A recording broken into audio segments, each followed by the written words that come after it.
मुनि अष्टावक्र राजा जनक से कहते हैं, ना यह दूर स्थित है, ना ही इसे किसी संकोच या प्रयास से प्राप्त किया जा सकता है।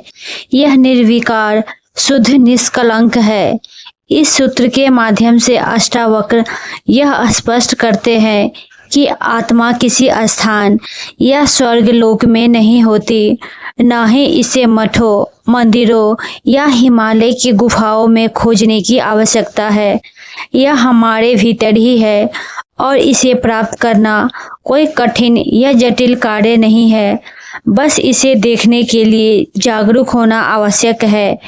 पूर्ण जागरूकता ही आत्मा की कुंजी है। विकारों की परत हटाना ऐसे ही है जैसे कि धूल से ढके दर्पण को साफ करना, ताकि उसमें वास्तविक प्रतिबिंब स्पष्ट हो सके।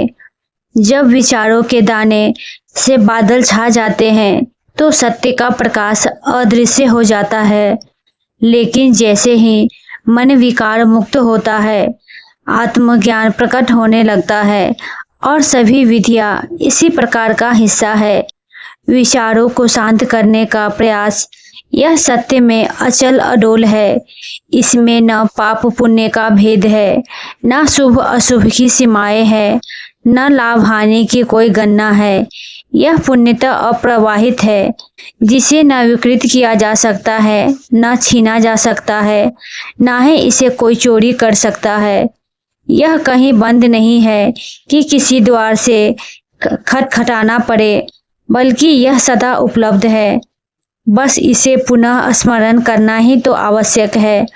अष्टावक्र आगे कहते हैं कि व्यक्ति अपने सभी मोह से दूर होते ही व्यक्ति अपने वास्तविक स्वरूप को ग्रहण कर लेता है, जिससे वो शोक रहित निर्मल बन जाता है। ना कोई विशेष ज्ञान, ना ही शुद्धता, ना ही सुख दुख की अनुभूति ऐसे होती है कि शांति की अवस्था चित्त में निरंतर संकल्प विकल्प उठते रहते हैं और इन्हीं के कारण संसार का अस्तित्व प्रकट होता है।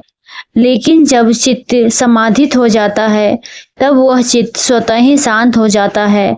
अत्यधिक ज्ञान सुख दुख की जड़तें समाप्त हो जाती है।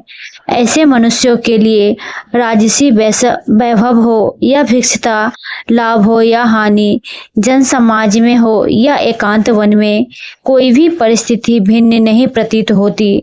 उसका समस्त आग्रह समाप्त हो जाता है और वह पूर्ण संतोषमय हो जाता है। कहते हैं कि जब कोई योगी संकल्प विकल्प की अवस्था में पूर्ण स्वतंत्र हो जाता है, तो उसके समस्त मानसिक विच्छेद समाप्त हो जाते हैं।